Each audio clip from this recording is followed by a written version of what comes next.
Hey guys, Carrie Reichardt's at Christian Rocketeers. I went over and asked Shawnee what I was supposed to share on today because I take my direction from Shawnee.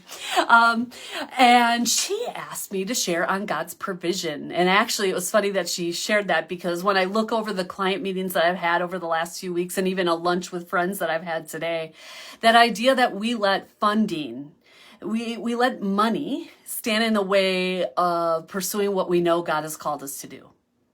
He might be calling you to do, some small thing here in the U.S. or, with a neighbor even. It might not even be a full ministry, but whatever it is, we in the U.S. get so caught up, or in the Western society, I should say, get so caught up in the funding of it, and that we don't let him show himself, right? Like, he is a God of provision. He will provide. If he has called you to something, he will provide the finances to do it. Shawnee wanted me to share just a few examples, and I have a laundry list of examples because I do not have the money to be running the ministry that we are running in Kenya. And yet, right away when we opened, there was such an outpouring. I couldn't even tell you, there was probably 30 people that stepped up to start sponsoring our girls in Kenya. And some of which I didn't even know that well, and some of which that I did, but hadn't sponsored or given before that. He just outpoured all of this. We had a church that we were really not overly connected with at the time that stepped up and did $1,000 a month. And again, this is not my home church. This was not a church I had a great affiliation with. We had a distant connection, and they stepped up immediately. And that's what got us through that first year.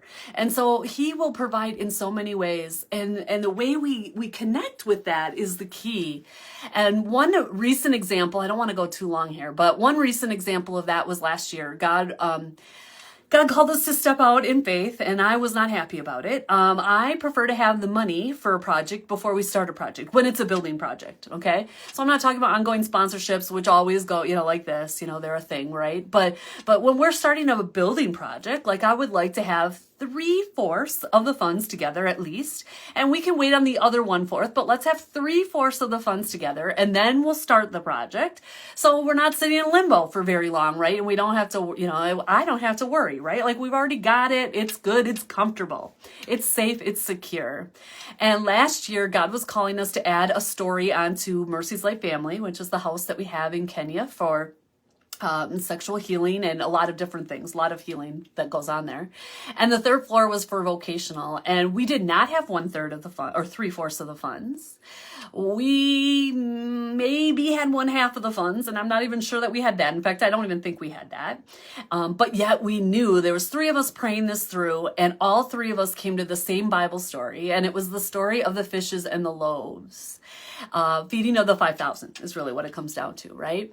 And in that story, God did not bring the funds. He did not multiply the sticks of bread before the disciples started giving them out, right?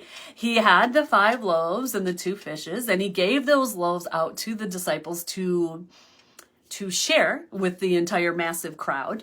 And it was through the giving of that bread and the breaking of it and the giving of that bread that he actually provided, right? That idea of extra provision, the idea of enough for everything.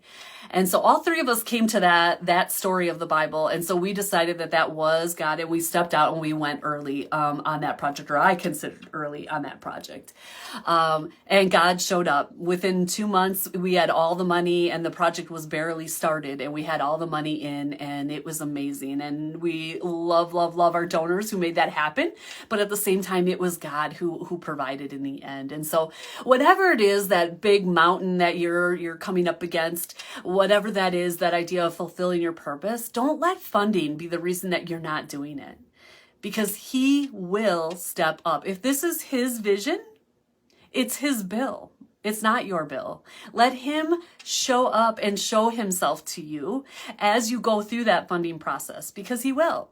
I could go on and on with more and more stories like that, that he has done over and over and over again for us at Mercy's Life Family. Big stories and teeny, tiny little, $10 stories, within our staff, within ourselves, within our, as a budget, as a ministry as a whole, in so many different ways. And sometimes it's financial and sometimes it's not. Sometimes he's providing in other ways as well. And so let me just encourage you, don't let money be the reason you do not step out into what God God's calling you to do. He will provide. Trust him.